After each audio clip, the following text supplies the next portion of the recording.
Hi, welcome to the history of the Enneagram. And a basic understanding of the symbol of the Enneagram. Yes, good. So, talking about the history of the Enneagram is a little tricky because it began as an oral tradition, and so therefore, we really have no proof of how it began.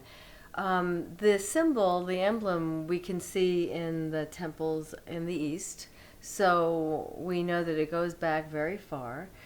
Um, there is some information that it began in Sufi mystery schools hundreds of years ago. And mystery schools meaning schools that were very private, that were focused on awakening, enlightenment, and it was taught as an oral tradition. There's some information about that. And it was taught orally and secretly because it was recognized as a very powerful tool.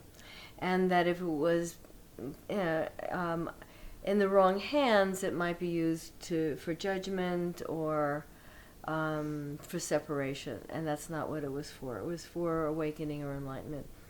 Then the next thing that we know is that Gurdjieff, who is a Russian mystic, was a Russian mystic, began teaching it in his schools, and not like we teach it these days, but he taught it as a form of movement and understanding patterns and dynamics, and then it was passed along somewhere in the lineage. Oscar Chazo is the next one that we know of, that taught it in the Eureka School.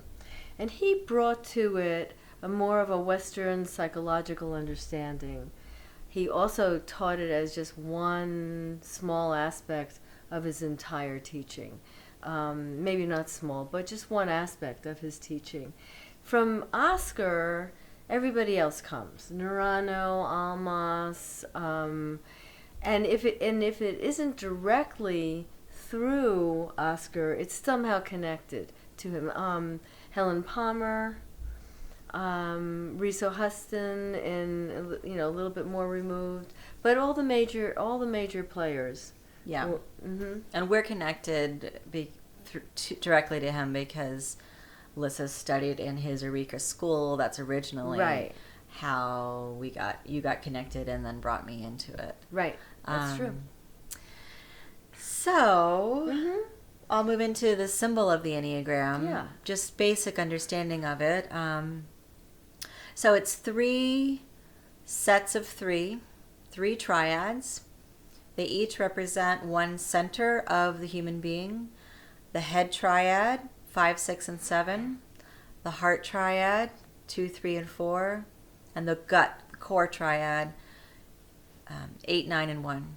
Mm-hmm. So these 3 sets sit along the circle of the Enneagram, and within each 3 of the 3s, there's a core point, 3, 6, and 9, and points on either side.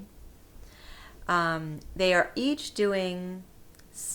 have a similar relationship to their core emotion. So the gut points, 8, 9, and 1, have a relationship to anger. The heart points to shame and sadness. The head points to fear. So the core points are all what we call avoiding the primary emotion. So the behaviors are centered around avoidance of it. We also see them as adapting types. That has to do with energy, and we'll get into energy in another video. But on either side of them, one point is externalizing that core emotion. The externalizing points are 8, 2, and 7. Mm-hmm. So the 8 is externalizing the energy of anger and intensity. The 2 is externalizing the energy of sadness. Mm-hmm. And the 7 is externalizing the energy of fear. Then on the other side of the core points, the 1, 4, and 5 are internalizing those energies. So these triads representing the 3 centers of the human being and a kind of movement of the energy, yes, outward, inward, and the core points, which are sort of adapting and shifting and changing. Yeah.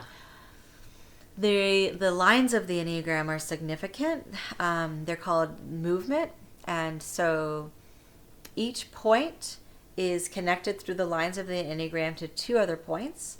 One of those points is where the personality moves, so to speak, when they're stressed or relaxed. Okay. Mm-hmm. I think it's more, some people call it integration or disintegration, and I like that better. Mm-hmm. Sometimes I think of the movement as kind of like layerings of clothing. So if your primary clothes are your primary point, home base, and if you need a little extra layer for protection or Mm-hmm. something, that's where you go. You kind of have your shawl as the point that you become more guarded in, Yeah. more less integrated or more stressed. And then the clothes that you wear under your primary clothes, they're closer to your body, they're closer to home. In a way, you have a more intimate connection there. It's where you're Yeah. relaxed. So it's sort of like the inner point of the type. Yeah, and I think we'll do another video clip that goes into that a little more deeply. Yeah, we should do that. Yeah. Okay. Mm-hmm. Yeah, I think that's Yeah. good. It's the basic symbology, so Yeah. there you go. So thank you. Yeah.